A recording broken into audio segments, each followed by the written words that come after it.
¿Cuáles? Bueno, diría como cardíacos y no cardíacos. Cardíacas. ¿Cómo es un dolor torácico cardíaco? ¿Por qué se produce? Bueno, el más típico que nos parece, digamos, debido a una isquemia. Un isquemia. ¿Qué pasa en el isquemia? Bueno, hay menos características, menos nutrientes, el dolor se caracteriza por ser opresivo y hipertensivo. Desbalance entre el aporte y demanda de oxígeno. Recuerden que las arterias coronarias llevan todo el aporte de oxígeno y nutrientes al corazón, al músculo cardíaco. Hemos dicho que el músculo cardíaco tiene células, los miocitos propiamente dichos, y las otras, las células eléctricas, ¿no es cierto? Si no le llega una buena irrigación a esos miocitos, va a haber un desbalance. El miocito sigue contrayéndose porque quiere seguir viviendo. Tú haces una caminata, estás sentado, o el paciente, y el miocito sigue contrayéndose, 60, 80, 100 latidos por minuto. Pero si no le llega oxígeno, ¿qué va a haber? Isquemia, desbalance entre el aporte y demanda de oxígeno. ¿Y eso qué va a producir? Dolor. Entonces, es una manifestación de isquemia. ¿Cómo es el dolor torácico o cardíaco isquémico típico? No obstructivo, opresivo. ¿Cómo es opresivo? Como una opresión. ¿En qué zona? Acá, ¿dónde? Retroesternal, detrás del esternón. ¿Que se irradia dónde? Al cuello. Puede irradiarse al cuello, mandíbula, Miembro superior. cara interna del brazo, antebrazo y dedos cubitales de la mano izquierda. ¿Qué más? Hombro izquierdo, región dorsal, epigastrio y a veces hombro derecho y región cubital del brazo derecho. Que se asocia a síntomas neurovegetativos, como los cuales.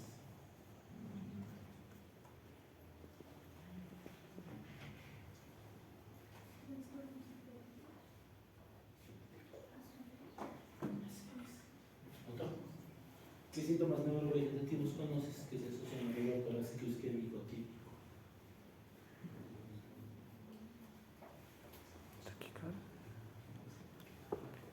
Náuseas, vómitos, sudoración, palidez. Esos síntomas neurovegetativos se pueden presentar.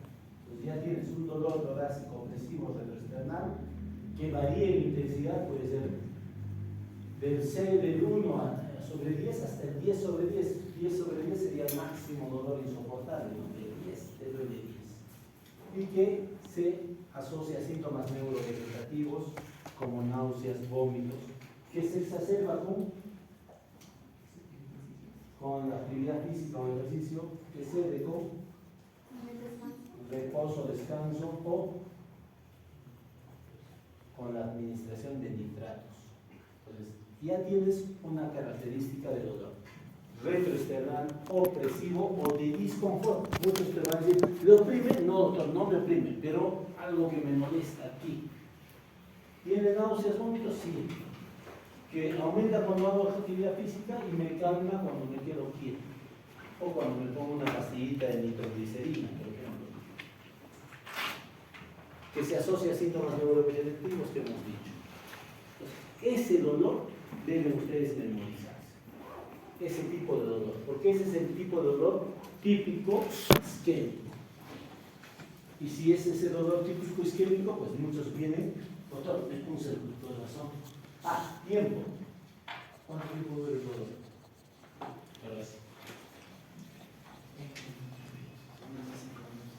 Generalmente 3-5 minutos, ¿no? Y si pasa de 25 o 30 minutos para alguna literatura, tienes el infarto agudo del miocardio.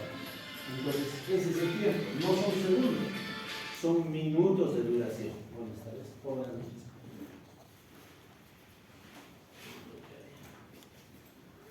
Esa cantidad de tiempo también es importante. ¿Por qué les estoy contando esto y por qué están repasando ese tipo de dolor torácico isquémico típico? Porque ese es el dolor que ustedes deben tener como alerta para decidir si es un cuadro coronario o no. Y el tiempo es importante, el dolor generalmente es agudo. no es un dolor que venga de días, meses, semanas de duración. Si algún paciente te viene y te dice, doctor, estaba caminando y me duele el pecho y con estas características que hemos hablado, y me pasa, ¿y desde cuándo? Desde hace 8 semanas, tú dices, ah, sí puede ser. Si pasa de 8 semanas, ¿cómo se llama el dolor, doctora? Si es un dolor a una actividad conocida y más de 8 semanas, se llamará angina estable, angina estable. Ese dolor mismo que hemos dicho, pero con más de 8 semanas de duración, que se produce una actividad física conocida, caminar, un tramo, correr, subir gradas, conocido. Entonces, ¿por qué se produce ese dolor entonces? Seguramente hay una obstrucción en la arteria coronaria, que cuando camina el paciente más rápido o sube gradas, hay una isquemia por ese desbalance entre el aporte y la demanda, por esa aterosclerosis, porque hay una placa dentro de la arteria con una obstrucción y no deja pasar la sangre. O sea, quiere caminar, el corazón quiere latir más, pero como hay una obstrucción en la arteria coronaria, dentro de la arteria coronaria, no total, no, parcial, y está obstruyendo, va a producir la isquemia. Y eso es la angina estable. ¿Qué es la angina inestable? Vale decir que esta angina estable ya cambia a menos actividad física o al reposo. Doctor, antes me dolía cuando subía gradas hasta el 3er piso, me oprimía, me faltaba aire, me daba náusea y se asocia a disnea, ¿no? Muchos de estos. Y ahora, al subir al 1er piso o cuando estoy sentado, me ha dolido. Era estable y se volvió inestable. Debe haber alguna cosa en la placa teromatosa que ha comenzado a obstruir más y ha comenzado a producir el dolor en menos tiempo o en menos actividad física. Entonces ya tenemos la angina estable con la causa por la aterosclerosis que hemos visto en la clase anterior y que produce el dolor.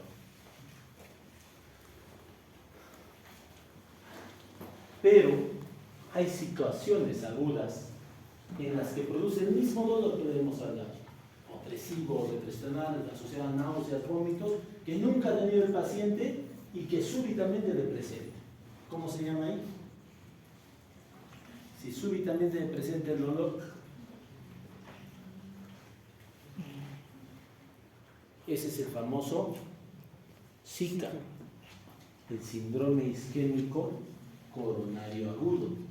Tú sospechas de un síndrome isquémico coronario agudo cuando tengas un paciente que dice, doctor, yo nunca he tenido ese dolor, pero ahora, desde hace 1 hora, me está doliendo detrás del pecho, me oprime, pues como si alguien me se hubiera sentado sobre mi pecho o me hubiera comido una papa y no pasa. Tengo náuseas, me duele, me falta el aire, se va a mi espalda, se va a mis brazos. Ese dolor sospechen un síndrome isquémico coronario agudo. ¿Y qué es el síndrome isquémico coronario agudo? Es la ruptura de la placa, o sea, imagínense dentro de la arteria una plaquita de colesterol que está obstruyendo. Que no obstruye 10%, 20%, no es importante. Se dice importante más del 80%, ¿no? 70, 80%. Si esa plaquita se rompe y se pone en contacto, en esa placa dentro hay un núcleo lipídico, hay colesterol, y se pone en contacto con la circulación, activa el sistema de coagulación y hay agregación plaquetaria y hay trombo rojo y fibrina y trombo blanco y plaquetas, ¿no? Y se activa el sistema de la coagulación y todo. Eso va a producir una obstrucción mayor y eso se llama síndrome isquémico coronario agudo. Entonces, ¿qué es el síndrome isquémico coronario agudo? Que muchos le dicen SICA por las siglas. Es la ruptura de la placa teromatosa, bien una placa que se rompió y produjo esa obstrucción de la arteria coronaria súbitamente. Muchos pacientes, cuando tú dices infarto agudo de miocardio, primero piensen que tiene que haber un SICA primero, un síndrome isquémico coronario agudo. Y si es que esa obstrucción no la resuelves, no la abrimos, no se destapa y está ahí obstruida la arteria, va a producir necrosis de la zona de irrigación y eso se llama infarto agudo de miocardio. Entonces, una angina, un dolor anginoso, puede volverse un infarto si pasan muchos minutos en isquemia el corazón. Y cuando hay infarto, ya hay necrosis de una parte del corazón y eso libera troponina, ¿cómo dirían ustedes? Las enzimas cardíacas a la sangre, y cuando tú detectas en sangre la troponina, se llama infarto agudo de miocardio. Y si esa troponina se eleva y baja, con eso es la muestra o la curva típica del infarto agudo de miocardio. Entonces no se olviden que todo dolor de pecho es un infarto, puede ser una angina.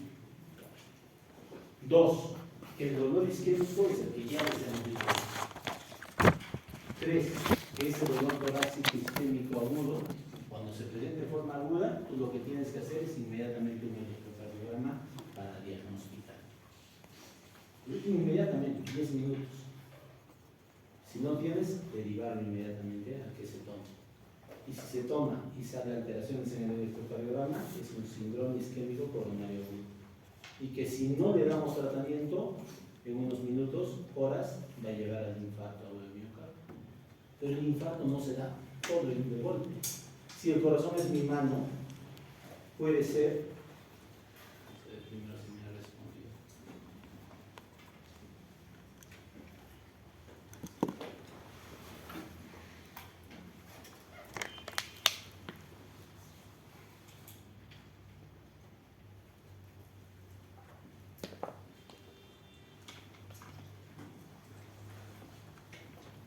Si el corazón es mi mano, puede ser que una arteria esté irrigando la cara anterior. Si se obstruye acá, todo esto se puede infartar. Porque la arteria es como una seta que lleva la sangre a un territorio. ¿No? Cuando ustedes tienen un sembrío o algo, si el agua viene por acá y irriga todo ese territorio y lo obstruyo o derivo ese agua que se vaya a otro sitio, ¿qué va a producir con todas estas plantas? Se marchita. Lo mismo en el corazón. Si todo este es el terreno que irrigaba esa arteria y se obstruye, no va a llegar. ¿Qué va a producir en minutos? Isquemia, lesión y necrosis, y eso se llama infarto de miocardio. Es que no se infarta todo, se infarta solo esa zona. Entonces, por eso que dicen que el electrocardiograma ve las caras del corazón y una cara inferior, una cara anterior, una cara lateral, una cara posterior. Se puede necrosar cualquiera de esas caras. ¿Por qué me demoro en esto? Porque casi el 80-90% de los pacientes que vienen a la consulta van a ir a vuestro consultorio con dolor del torácico y dolor del pecho. Tú tienes que distinguir si esto es coronario o no es coronario. Si lo vas a derivar a un cardiólogo o no. Si solo vas a darle antiinflamatorios o si le vas a dar otro medicamento. Y eso es importante, porque en la gran consulta, la gran cantidad de consultas en consultorio por dolor torácico, la mayoría no son problemas cardíacos. Pero vienen, se asustan. Y uno cuando no sabe la fisiopatología y no sabe la semiología, puede cometer errores. Y hay otros que sí te van a venir con esas características y no te vas a dar cuenta y le vas a poner diclofenaco con dexametasona para el dolor y vas a empeorar el síndrome coronario y infarto agudo de miocardio. Llegó una vez un chico, jugador del Real Garcilaso, 21 o 22 años máximo, con dolor torácico. Estaba en pleno ejercicio, jugando. A Joel Herrera, ¿quién escuchó de Joel Herrera? Y Joel Herrera estaba a su lado. Y Joel Herrera moreno, que ya es mayor, ahora ya no está jugando, pero estaba trabajando todavía en Cusco Fútbol Club. Estaba entrenando con él hace varios años y me dijo: oye, pero me duele el pecho, ¿sabes qué? Descansa, que hiciste ese entrenamiento, dice Joel al chico. Anda, que te vea el médico, ¿para qué te esfuerzas? Le hace caso. Entonces le dicen, ese rato no estaba el médico del club y le dicen: no, vaya a la clínica. Llega a una clínica, no, mira, es joven, 22 años, jugador de fútbol. Y el dolor era típico, pero no le preguntó cómo era el dolor. Y le puso diclofenaco con dexametasona. Y lo mandó a su casa. Al día siguiente le seguía doliendo más intenso y me llama por teléfono al médico del club y me dice: doctor, sí, maestro, ¿sabes qué? jodiendo, tiene 22 años, tómale un electro ahorita y me lo mandas. Lo llevó acá a la emergencia de regional porque él trabajaba, le toman un electro, me manda un infarto evolutivo. Pero ya habíamos perdido 24 horas porque el día anterior en la tarde había ido al médico general. Si el médico le preguntaba cómo era opresivo, le hubiera dicho tómate un electro y hubiera visto un electro feo, aunque no sepa que tenga, lo hubiera derivado al cardiólogo. Entonces ustedes tienen que sospechar. No es que a todo el rato, ay no, es diclofenac, Dex. No pueden hacer eso. Por eso se los cuento. Entonces, este chico se infartó, lo mandamos a Lima, tenía otras cosas más. Actualmente ya falleció, un chico, mira, 22 años, hace 7 años, 8 años. Después le dio un infarto cerebral, era otras cosas, pero hay que sospechar.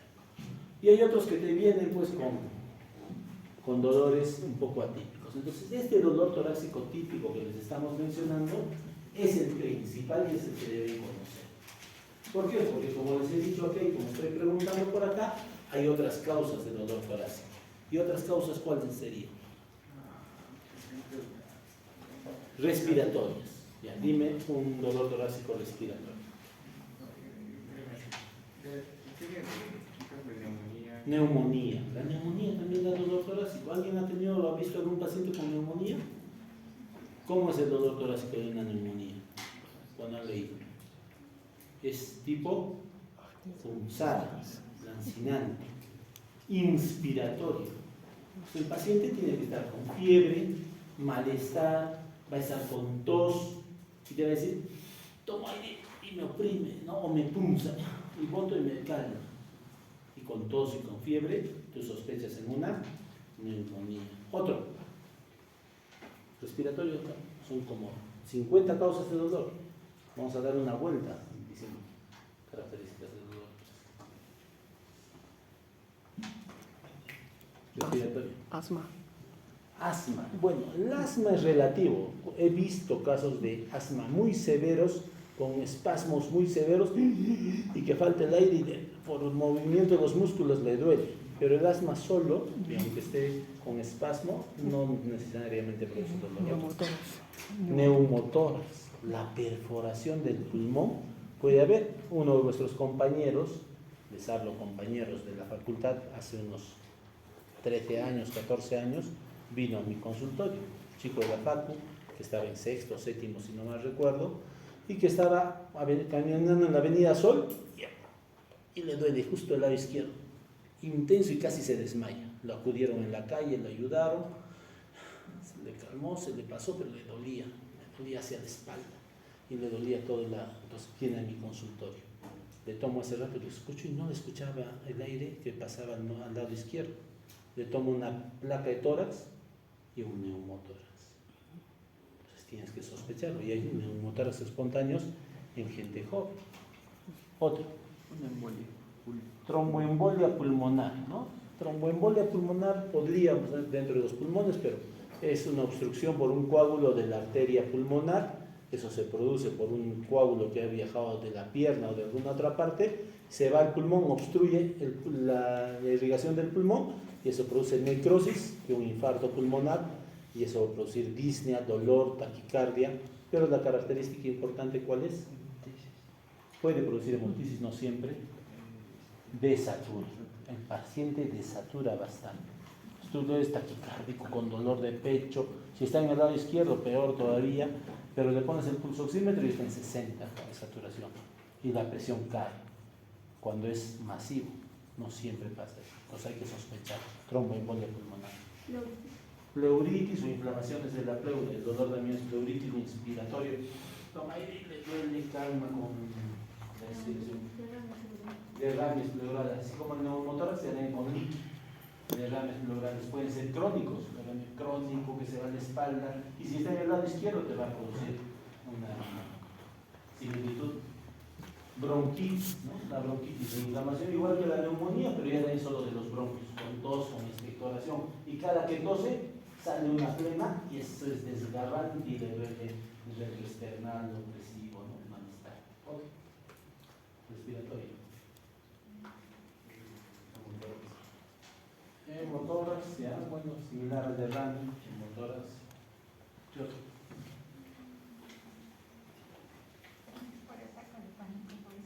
Espera, los respiratorios primero. Ya hemos dicho ahorita.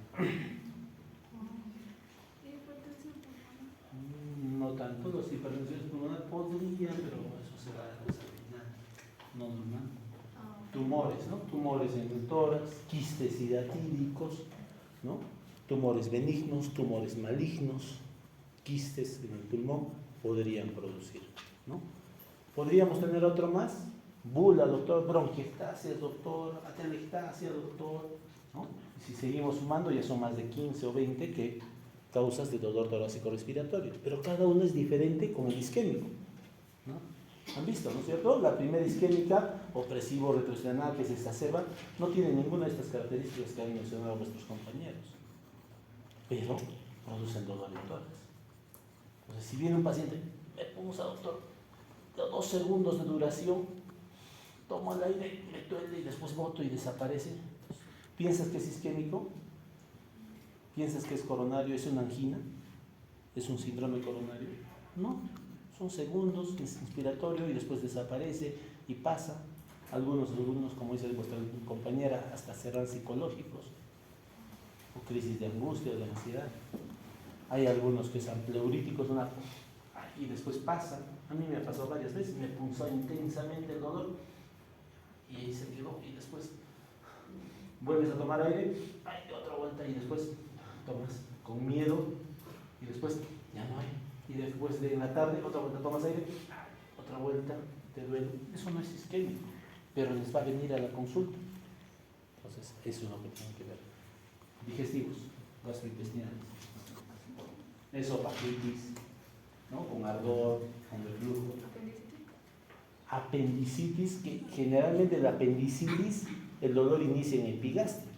Ya hemos dicho que es una zona de irradiación, aunque no lo hemos mencionado, aparte del hombro puede ir a epigastrio. Y algunas veces aparece en epigastrio, puede producir un dolor torácico al inicio, ¿no? Pero después se va a ir a la fosa ilíaca derecha.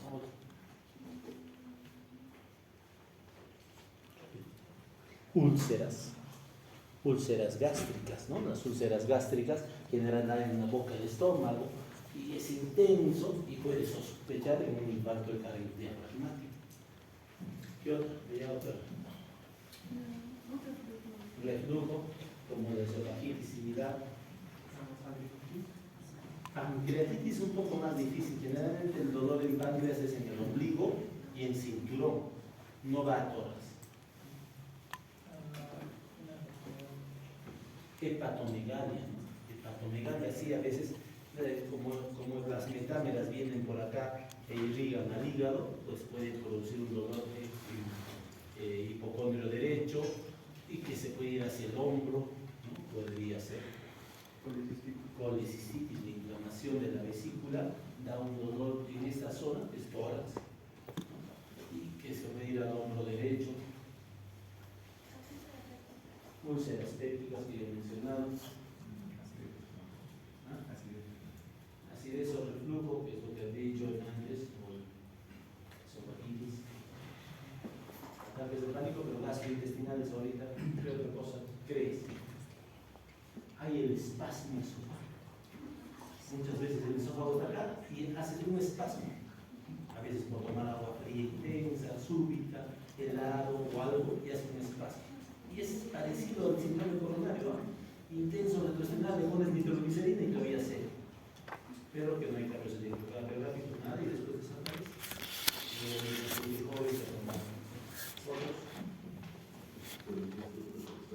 Ingestas del cuerpo externo. Puede ser. Entonces, he comido un hueso, estaba comiendo pescado después de pasé y me comenzó a doler. Puede ser una espina. Ahí. Si es un niño, también le duele el pecho y puede ser desde el cuerpo externo. Tumores esofágicos, ¿no? Recuerden que el esófago está por ahí. Tumores benignos, malignos, algunos dicen acalacias. Pues ya hemos mencionado como 10 a 12, si es que no es más, y podemos mencionar otros. Los intestinos, hay más de 20 o 30, 25 o 30 causas de dolor torácico que no han sido los coronarios o cardíacos. Si yo siempre me demoro casi una clase en hablar sobre dolor torácico, porque es muy frecuente y porque tenemos que saber.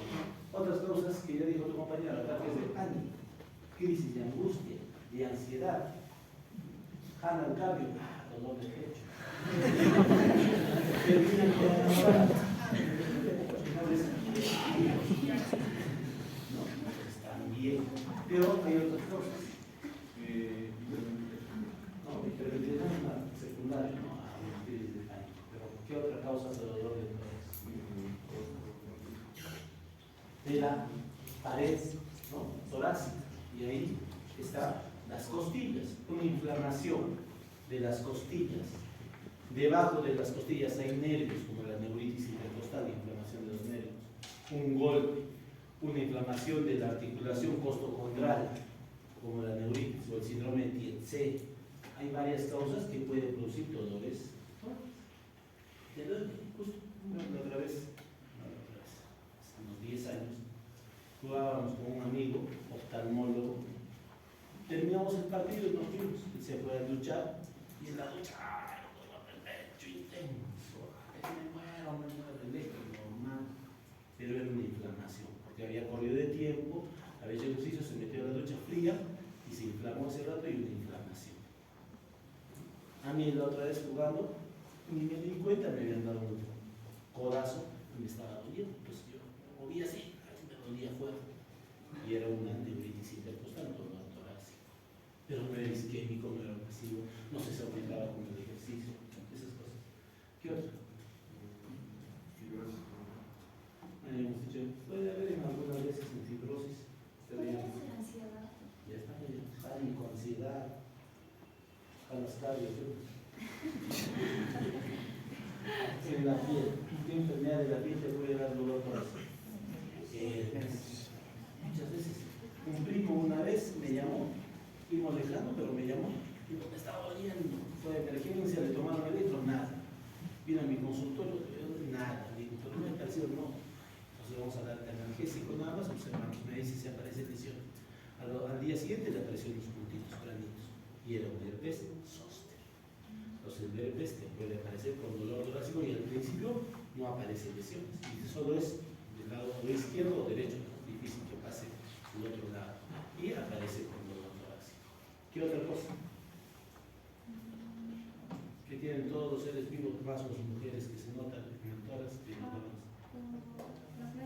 Las glándulas mamarias, mastitis, tumores benignos, tumores malignos, quistes en la mama, inflamación, ¿no? Pastillas. La espironolactona es un medicamento que damos en falla cardíaca principalmente, produce ginecomastia en los varones y puede producir dolor de mamas. Entonces ustedes también, doctor, usted me da esa pastilla, o te dice, ¿no? Ahora me está doliendo el pecho, ¿y cómo es esto? Y todavía se ha vuelto grandecito y se vuelve un poco más grande la glándula mamaria, más en el varón, y le duele. Y a veces tienes que suspender o disminuir la dosis del medicamento. Ginecomastia, ¿no? Produce dolor de pecho, todas. Y ese en el lado izquierdo, a veces en el lado derecho también puede ser. ¿Qué otro? Ahora, enfermedades de grandes vasos, así como la tromboembolia pulmonar. Al otro lado, cuando se diseca la aorta, una disección de aorta puede producir un dolor torácico intenso, dolor de la espalda, compresiones altas, tienes que tomar una tomografía con contraste para diagnosticar. ¿Qué otro? Neuritis, costocondritis, la inflamación que ya hemos dicho, neuritis intercostal, síndrome de Tietze. Ya están los neuritis y todo. Arritmias, a veces las arritmias producen taquicardia y esa taquicardia produce disbalance entre el aporte y la demanda de oxígeno y produce isquemia y sin llegar al síndrome coronario, sin ruptura de placa y pueden producir o las palpitaciones fuertes y con dolor de pecho, eso también puede producir muy bien, doctor. Síndrome de costilla deslizante. ¿Cómo es eso? La octava vez o décima costilla al tener el propio laxo se desliza uno sobre otro. Pero con un esfuerzo y se deslizó y eso no puede ser dolor ya. Vamos a sumar. Eso es más abajo. Aneurisma le dijeron, ¿verdad? Aneurisma no, disección misma. Aneurisma, la dilatación del aorta. Por eso las 4 T's. ¿No? En dolor torácico hay unas 4 T's que les van a decir el doctor de radiología. ¿No? Aneurisma, de tórax, disección de aorta, ¿qué más? Tumor, timoma, que le llaman el timoma, que produce dolor torácico, megatiroides, una tiroides tan grande que infiltra la parte inferior o superior del tórax y produce dolor, ¿no? Y aneurisma de aorta. ¿Qué otro? Pericarditis, inflamación del pericardio también te da dolor torácico. ¿Y cómo es el dolor? Y es generalmente en gente joven, intenso, retroesternal, pero que tiene una característica importante. Se aumenta con la inspiración y mejora con la expiración. Ese paciente debe decir, ay, me duele. Se aumenta cuando está en decúbito dorsal y se mejora en algo cuando está a ver, dices, espera un rato, tranquilízate, porque es dolor intenso, generalmente en gente joven y mediana edad, 30 años. Y le dices, a ver, toma aire, me duele, bota el aire, ¿te pasa? Sí, me calma. A ver, toma aire, ¿me empeora? Sí, me empeora, doctor, bota, mejora. Piensa en pericarditis. Ahora échate, ¿te calma? No, me empeora. A ver, siéntate, me calma, doctor. Pericarditis, una inflamación del pericardio. ¿Qué otro? Miocarditis. Las perimiocarditis van juntas, ¿no? Las miocarditis van con pericarditis. ¿Qué otro? Muscular, ahí están las neuritis y todo. El músculo hay una inflamación muscular, un esfuerzo físico, ya puede ser. La estenosis aórtica de por sí no produce, pero se dice que cuando hay una estenosis de la válvula aórtica el paciente es ya muy severa, lo que va a producir es hipertrofia del ventrículo izquierdo. Entonces, los pacientes con estenosis aórtica, cuando veamos estenosis aórtica, van a darse cuenta que decimos que el paciente, cuando hace actividad física, le duele el pecho. ¿Y por qué es? Por un desbalance entre el aporte y la demanda de oxígeno. ¿Y por qué? Porque hay una hipertrofia del ventrículo izquierdo. En la estenosis aórtica sí hay dolor torácico. No, las neuropatías nada, tenemos pacientes con estenosis mitrales y todo severo, sino por eso dolor torácico. Que reflujo ya dijeron. ¿Cómo es el síndrome de Mallory-Weiss? Pacientes que vomitan todo, en gastríticos, ¿no? Y produce una lesión de la mucosa, y puede decir hasta hematemesis, ¿no? Y eso produce un dolor torácico. ¿Qué otro? Hernias discales. Recuerden que en tórax está la columna vertebral y la alteración de la columna va a producir dolores, porque generalmente son dolores posteriores. ¿Qué otro? Ya mucho tumores, espasmos, fístulas arteriosopáticas podrían ser a veces. ¿Qué más? Ya dentro de las arterias coronarias hemos visto la isquemia, todo eso, y ahí tienen las arterias coronarias normales.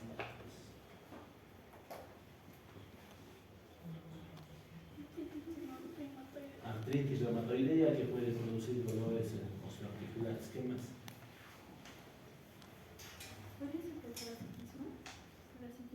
Parasitismo, algunas veces podrían haber, ¿no?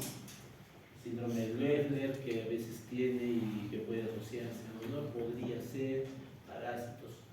Pero han visto cuántas, casi hemos llegado a más de 40, si somos más exquisitos, hasta 45, 50 causas de dolor torácico sin que sean cardíacas. Si le aumentamos las 5, las anginas estables, inestables, ¿no? Y la aneurisma de aorta y la pericarditis, son características cardiovasculares. Entonces, hay infinidad de causas, o muchas causas, no infinidad, pero hay varias causas que producen dolor torácico. Y si ustedes conocen y saben y se acuerdan de esta clase, ustedes van a decir, no, esto parece ERG, no, esto parece neuritis, no, esto lo han jalado, este parece el isquemia, este sí tiene un todo puede ser. A mí una vez me llegó, estaba 13 años atrás, pero estaba en el hospital regional, yo trabajaba en emergencia, estaba de guardia y me llevó un chico, 18, 20 años. Llegó,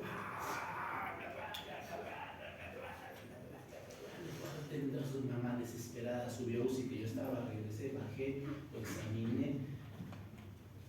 No había electrocardiograma, hace rato le habían tomado a las justas, no había ninguna alteración. ¿Qué ha pasado, señora? No sé, ya ha salido de la universidad temprano, doctora, a las 12 tenía examen, ha llegado a mi casa a las 5 de la tarde, ¿no? Y se ha metido de frente, y él no es así. Se ha metido de frente a su cuarto y no quería salir y las cosas. Me duele. Se lo miré, me acerco y tenía leito alcohólico. Traté de controlar, ¿no? Tenía sus diablos azules. Se dice la menor de dolor, ¿no? Apretó, ¿no?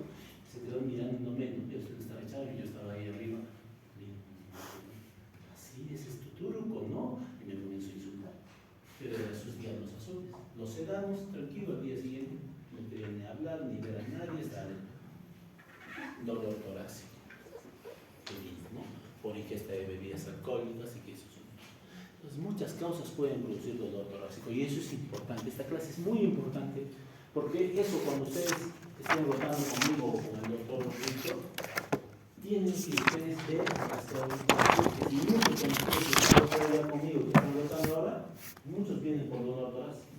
Me duele, me punza. Inmediatamente ustedes ya se acuerdan de esta clase, entonces van a decir, ah, no es opresivo, señora, se le aumenta con el ejercicio, le calma con el... listo. Y no enseñen esa clase al paciente. Muchos pacientes son locos, ¿no? O son muy aprensivos. Y justo se memorizan lo mismo. Doctor, ¿y cómo es el dolor del corazón? Tú le explicas, lindo, así es, señora, isquemia, desbalance, aumenta con el ejercicio, náusea, bueno, al día siguiente te digo, doctor, me duele. También tengo náusea. Todo lo que le has contado, se lo somatiza. No, tienes que ser cauto cuando tú examinas un paciente, porque si este paciente viene, yo tengo un paciente que por lo menos al mes viene 2 o 3 veces a mi consulta, o me llama por teléfono, doctor, ya se ha tomado electrostroponinas, ya se hace enzimas, todo se hace, y todas desde hace 3 años, y no es que se va, su hermana vive en Cancún, se va a Cancún, vive unos días allá, unas semanas, unos meses, vuelve acá y cada que vuelve acá, ay doctor, examíneme. Pero no sé, y su dolor, siempre es dolor torácico.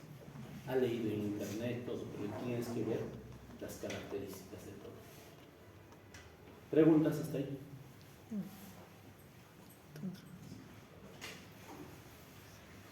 Entonces, dentro de la angina, hay la angina estable y la angina inestable. Ya hemos contado los 2 tipos de angina, estable e inestable. Pero cuando hay síndrome coronario agudo y tengan un paciente, y eso lo vamos a hacer en la clase con la que es también un seminario, que los compañeros van a hacer, cuando hay síndrome isquémico coronario agudo se hace la ruptura de la placa teromatosa, muchos de los pacientes hacen dolor típico, con un cambio en el electrocardiograma, pero las enzimas salen negativas, normales. Cuando las enzimas salen normales, no es impar, se llama angina inestable, de alto riesgo, moderado, bajo riesgo. Es otra forma de aquí. La primera hemos dicho era una angina estable que se volvió inestable porque apareció en menos actividad física o al reposo. La siguiente era una angina, ahora es una angina con síndrome coronario agudo que no moviliza enzimas. Buenas noches.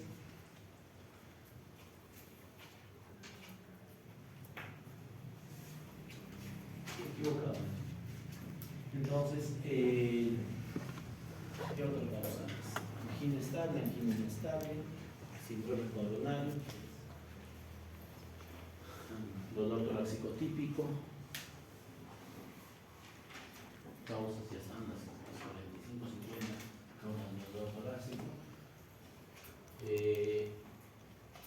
angiopatías, creo que son todos, ¿no? Si alguien tiene alguna causa más de dolor torácico que no hayamos mencionado. ¿Nada? Esclerodermia, algunas patologías pueden producir dolores más desde caja abajo. Deformidades. Hay pacientes que nacen con pectus excavatum. que han rotado conmigo han visto algunos pectus excavatum o carinatum, ¿no? En quilla o excavatum y producen algunas veces dolores, ¿no? Cardiopatías congénitas podrían producir por cardiomegalia algunos dolores por alteración de la estructura ósea, generalmente es de niños, ¿no? Y dolor de pecho, ¿no? Y deformidades del, ¿no? Dilber Aguilar, el cantante, chiquitito, todo, ha tenido problemas respiratorios y también a veces porque se desarrolla todo y la caja torácica no desarrolla como el pulmón y los cuernos del cordón, pueden producir dolor torácico. Entonces, creo que hemos hecho un repaso de todo. Estoy tratando, puede haber adenopatías, linfomas, ¿no? Linfoma, ¿no? Pueden haber, puede producir dolores torácicos. Y hay dolores torácicos atípicos que no sabemos la causa, ¿no? Y ya, hay dolores. Entonces, eso es lo principal que queríamos ver en esta clase. No me contesta mi hijo, lastimosamente no vamos a poder avanzar más, pero queríamos saber el otro. ¿Qué es ruido cardíaco? Vamos avanzando para la segunda razón. Son los ruidos que produce los latidos del corazón. Pero, ¿por qué se produce? ¿Qué es el primer ruido? ¿Quién lo produce? La abertura, ¿no?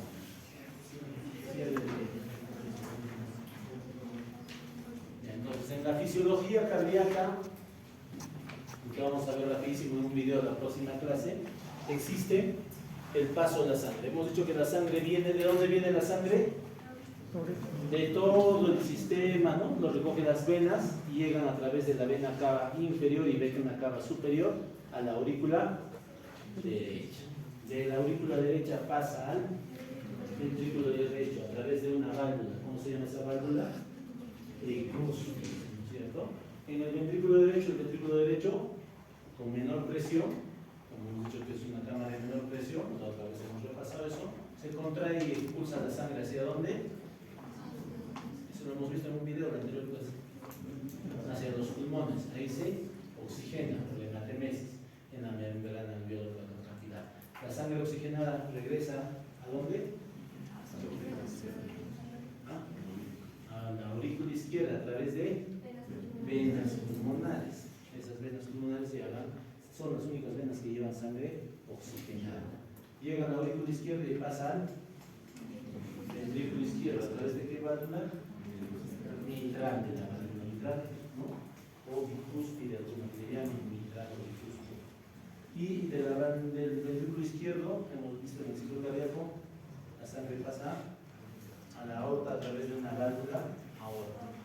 Entonces, en el ciclo cardíaco también que hemos visto en la anterior clase, hemos visto que, o hace dos clases, hemos visto que se cierran las válvulas auriculoventriculares. En el lado derecho, la tricúspide, y en el lado izquierdo, la mitral. Y eso va a producir el primer ruido cardíaco.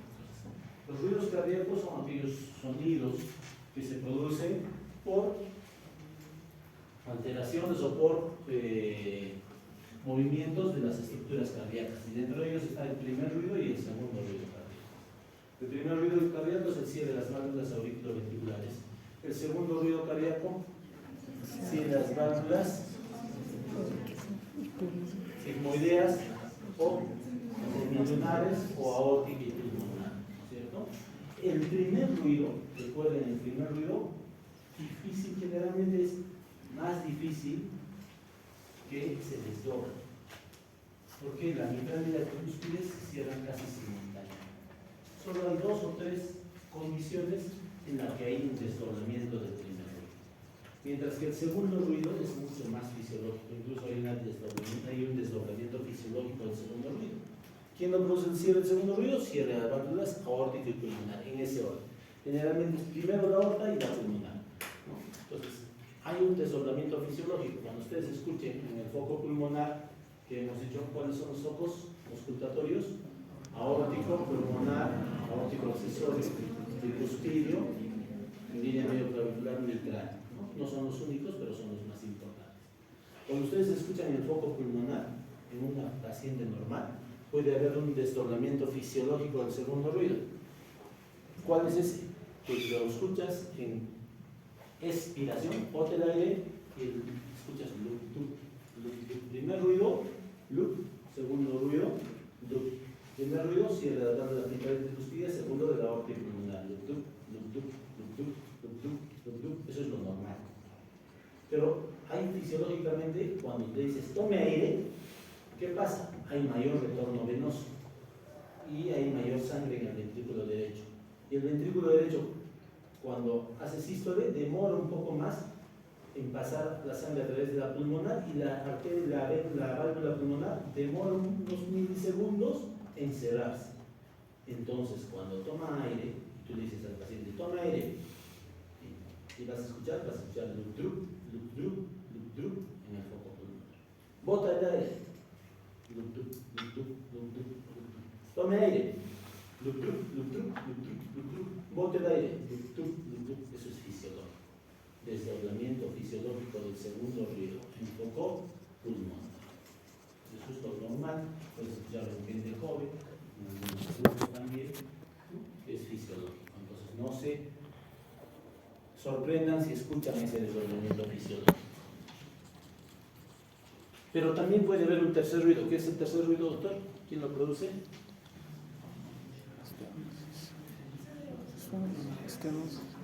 No escucho.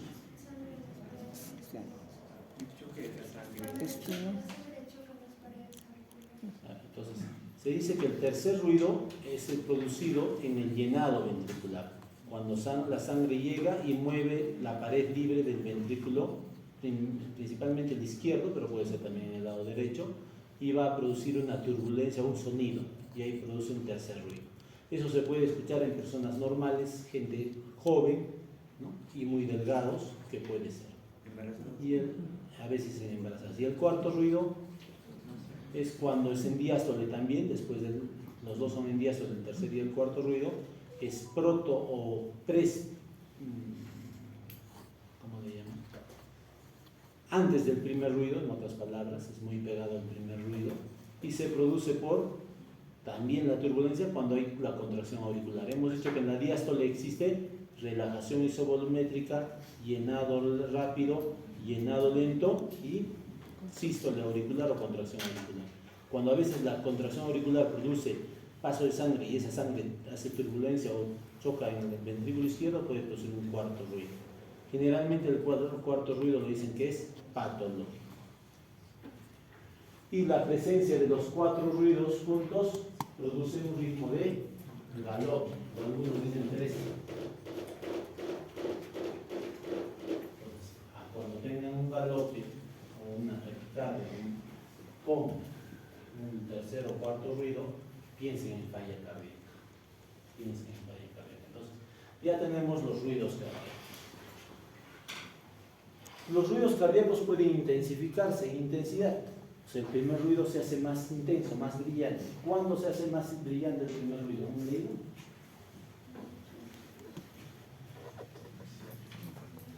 Algunos dicen en estenosis mitral. En estenosis mitral se puede producir un primer ruido más intenso. En hipertensión arterial también. Pero es más frecuente el segundo ruido que se ponga más intenso. Muchas veces cuando ustedes tengan pacientes hipertensos, no es una regla, porque hay sanos también que pueden tener, tú les pones en el foco aórtico y en el segundo ruido, normalmente el primer ruido debe ser más intenso que el segundo. Loop, loop, loop, loop, loop, loop, eso es lo normal. Hay pacientes hipertensos que hacen al revés. Loop, loop, loop, loop, loop.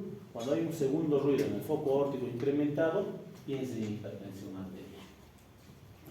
O cuando en el foco pulmonar se aumenta el segundo ruido incrementado, el foco pulmonar, le pones el foco pulmonar y escuchas loop, loop, loop, loop, piensen en hipertensión pulmonar.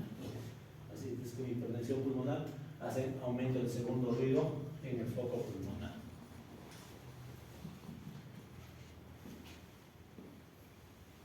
¿Qué otra causa produce desdoblamiento del segundo ruido? Ya hemos dicho, inspiración fisiológico, sobrecarga del ventrículo derecho, bloqueos de gama derechos pueden producir desdoblamiento, ya sea del primero o del segundo ruido. Y la comunicación interauricular, el CIA, Hace poco vi a un italiano en mi consultorio, esta tarde, que decía su hermana había nacido con comunicación interauricular. Pues en la comunicación interauricular, ¿qué pasa? La sangre pasa de la aurícula izquierda a la aurícula derecha y al ventrículo derecho.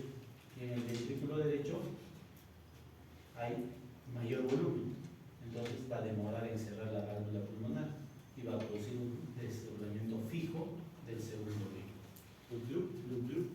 Tome aire, bote el aire, es un desdoblamiento fijo, no varía con inspiración. Eso se produce en comunicación interauricular. Pregunta del ENAM, del examen, de residencia, de internado, desdoblamiento fijo del segundo ruido, piensen en comunicación interauricular.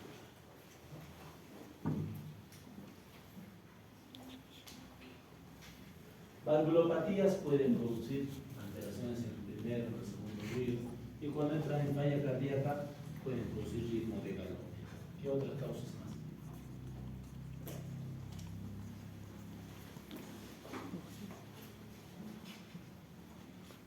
Todo esto que estamos haciendo avanzando ahora, en la próxima clase les voy a poner las diapositivas y vamos a ir más lejos, ¿no?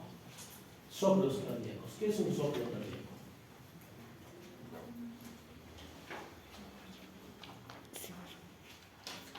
El soplo es una enfermedad.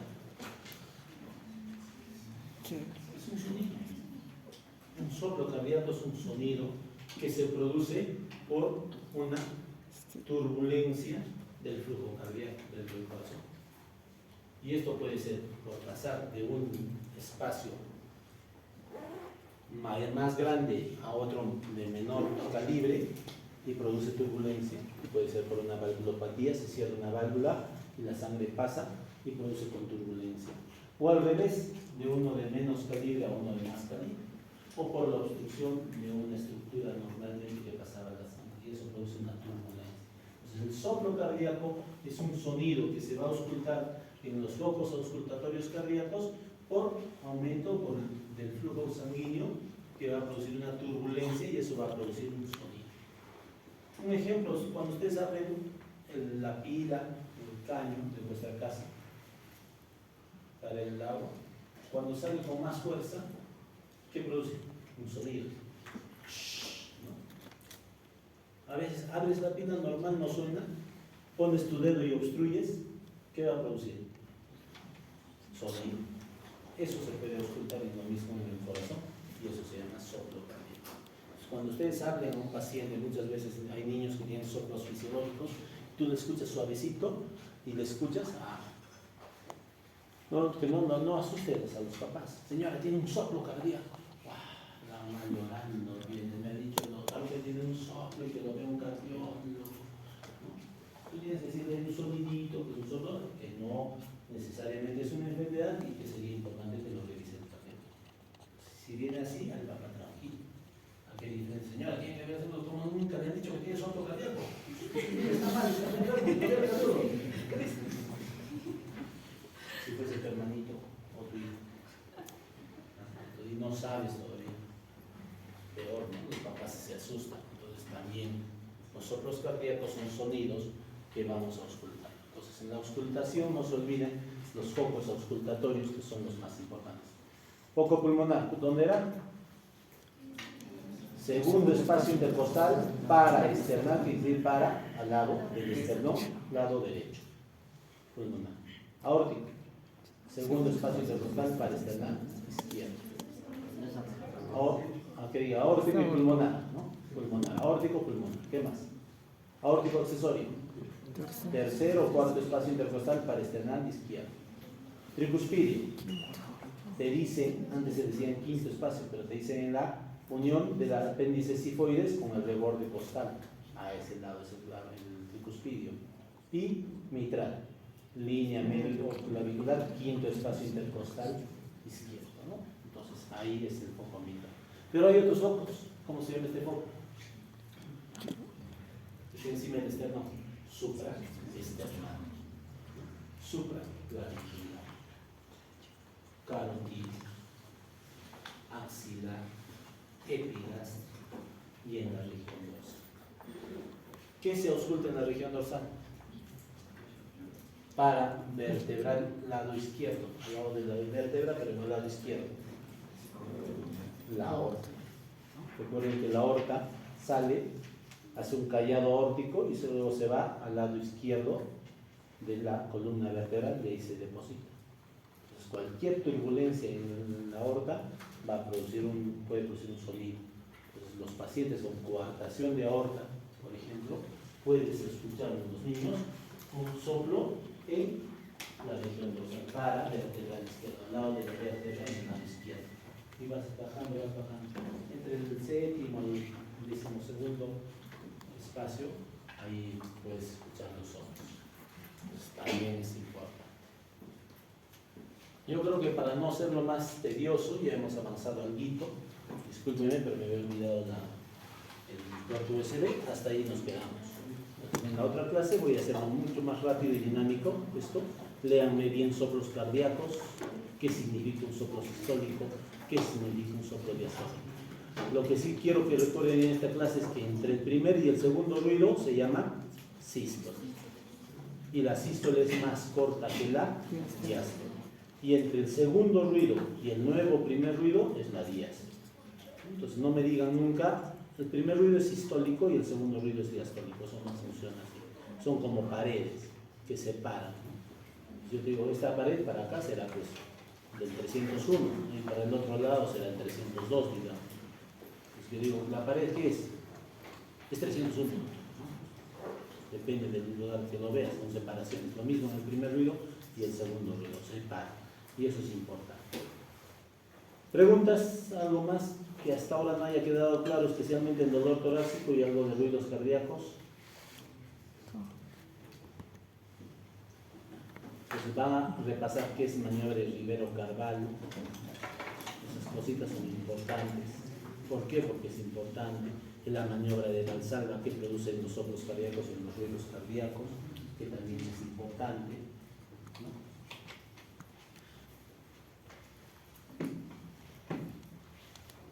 Y ahí nos quedamos, chicos. Gracias.